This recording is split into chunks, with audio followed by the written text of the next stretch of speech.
dear colleagues and distinguished panelists. It's always difficult to follow such a very well articulated and very well crafted message. But at least from my perspective, I will try to share a little bit of experiences also from our knowledge and the work that we've done at the United Nations. Also looking more at a global perspective of what are the challenges that needs to be addressed.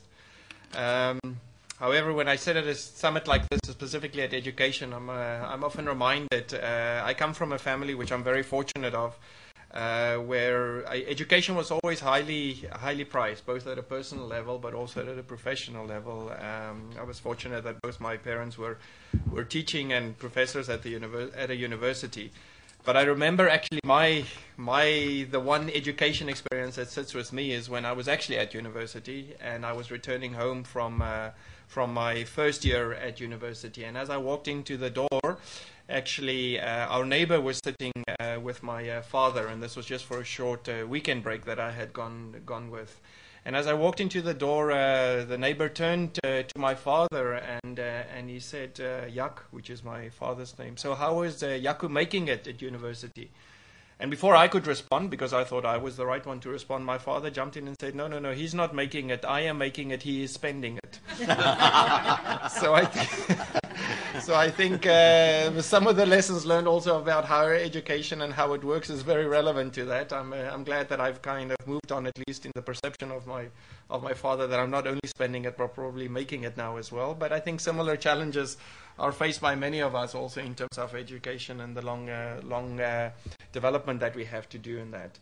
I think we've heard a lot of wonderful examples from everybody here about the challenges also being faced in India and the region. And I think many of the things that I wanted to say has already been articulated and very cleverly, I think, expressed here in a way that really needs to be paid attention to. And that's why I think also the focus of this summit is so important. It really is a global challenge for us that we also in the United Nations often face.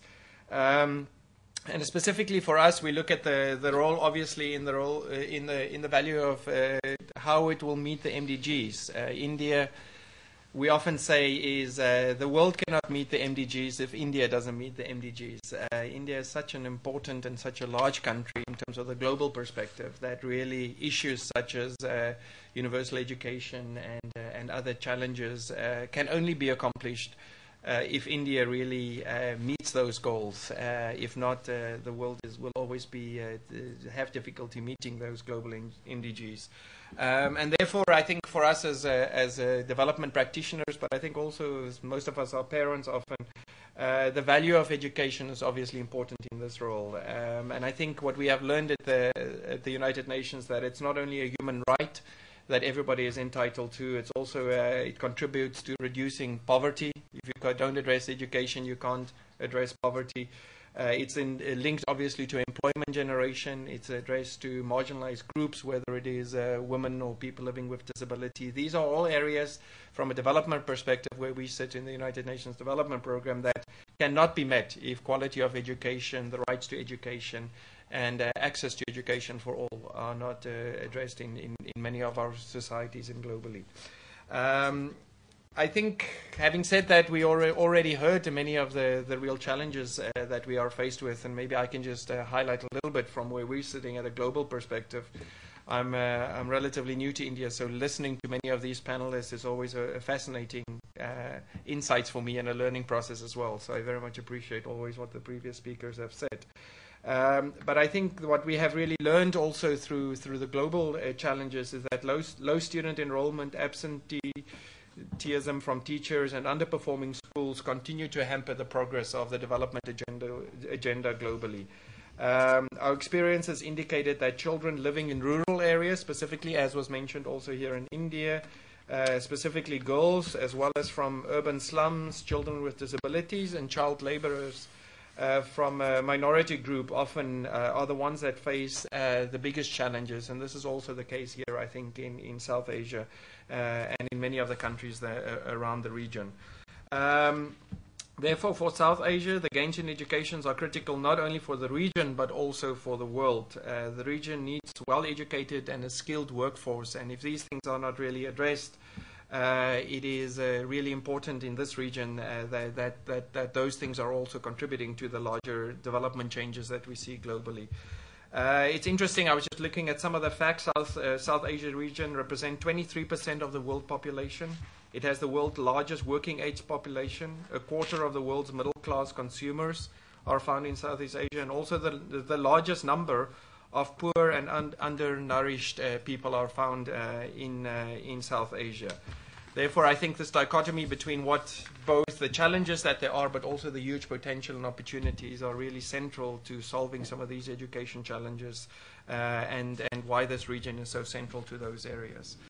I think at the same time it should be acknowledged that South Asia and also here in India, wonderful gains have been made in expanding schooling. I think wonderful lessons for the rest of the world are really captured here from this region. For instance, there's already been an increase in 75% to 89% of primary school education enrollment in the schools. That's something that people in the region and also in India should be very proud of, and India has made a significant contribution to that. The progress in accessing schooling has redirected attention towards student learning, which we have found here, that learning is really the important, not having children in school. But however, large surveys that the United Nations have always also conducted indicate that the quality of education in attending the schools, something that we've also heard is really crucial, especially to equip children to make a change in adequate skills, that they have the adequate skills to contribute to the workforce and also contribute to development gains. Challenges also need to be viewed, I think, from the lens of global perspective. We've heard a lot about India here, but since 1/5 of the population is in South Asia, or between the ages of 15 to 24, it is really important that for the school-age children, or the post-school-age people from between 18 and 20 years, that this is really focused for the education and also for skills development, and especially for the young population, that they have the adequate skills also to contribute to the workforce. And I think some of the wonderful recent announcements that we have on skill development is one of the key initiatives that I think also Prime Minister Modi and the government has really focused on, which will significantly improve also the quality of skills that people have to contribute significantly to development gains. I think what we have also seen in the UN is that since there are these large global challenges, that we have started to look at education, and one of the most interesting initiatives for us is the Global Education First initiative, which was done with many of our sister agencies working in UNICEF, UNESCO, and those really focusing on global education. And there was basically 3 points that came through from this specific study that was done by the United Nations, and looked at 3 priorities. The first was really to put every child in school, and although there is an increase in the enrollment rate, it is still 71 million young people, including many in low-income countries, are not receiving pre-education in primary schools. And we can no longer look at excluding them, I think, is one of the biggest challenges that we often face. The second priority is really something that has been mentioned, to look at the quality of improving learning. Although millions of children go to school, they don't often leave with good skills and quality that really they can contribute to the development of their societies. In this regard, I think for development, we often use 3 Ps that are crucial. We need, or societies needs profits. You need people who can go into business, can generate job opportunities, can generate income, can contribute to growth. You need people. So those are often skills that contribute to people who go into civil service, who go into the government, who go into the health sector, who care about people and working for people. Education sector, teachers are very important. And then also for us, as thirdly, you need people who care about the planet, who take care that growth and environment and development is not done without realizing that we live on one planet. And that if you don't look at the environment, if you don't look at alternative technologies, information sources, that really needs to be thought about for the long-term sustainability and also the future of the planet. We only have one planet, and that should also be cared about. So having quality education, young people who enter into those 3 areas is really crucial. And if you can really capture those three areas, the development of any country, doesn't matter where you sit in the world, will really be very, very strong. To how we work on education, I think education is often seen as something where only teachers, educators, universities should contribute to, but I think we've seen if people with really skills in the business sector also are introduced, you can generate new opportunities, and this can also enhance, I think, education if the private sector really becomes actively engaged. They look at it from a different perspective, and I think there can also be great startups can be done where people can really make big contributions. And I think then lastly we also need to look at it, which was already mentioned, about learning an environment that's not only limited to education systems of schools.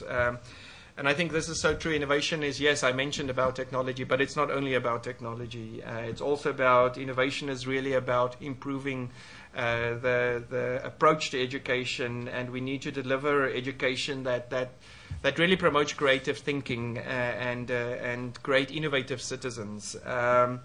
So I think really the techniques that are used need to also provide an environment for children to really to enhance their education wherever they can. When I was a younger student, I had a teacher who used to say that the head can only take what the seat can endure. Which was a very good saying for me, and I keep it in mind even if I give speeches these days, not to go too long. So you don't expect people to sit on their seats too long, because the head will not be able to take it anymore. The head can only take what the seat can endure. And I think that is really how we expect children to go into a classroom and sit there for 8 hours and not to get bored or not to get, just to take everything in. But I think that's not normal, whether we sit in a workshop, a lecture, or any other place. So really having creative mechanisms to break that cycle of how we teach also in an innovative way is important. I'm inspired, we always look at our children. My children, for instance, have now in different schools that they lived in, it's mostly in international schools, but they have gone on weeks, which is called Weeks Without Walls, which break down basically the buildings that we see. And they go out for a whole week, even at a young age, and they travel the whole, as they will here in India. They go and live in poorer communities.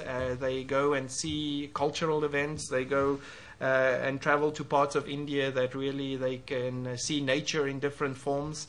And this is a real education. And I think whenever you ask our children or my children at the end of the year which was the most interesting thing for them, that's usually that Week Without Walls, where they went out and live with the reality of the planet that we live on, is often the most biggest learning environment. So I think creating those opportunities for children wherever they might sit is really important. That is it actually for some of the contributions that I wanted to mention. It's really been an insightful forum here. I very much appreciate also the panelists here and listening to some of the insights. I wanted to at least just contribute a little bit of my learning and some of the experiences that I have, but I think we also look forward to some of the results of this important summit also, and how maybe some of us in the different parts of the UN can also contribute to some of the recommendations that might come from here. Thank you very much.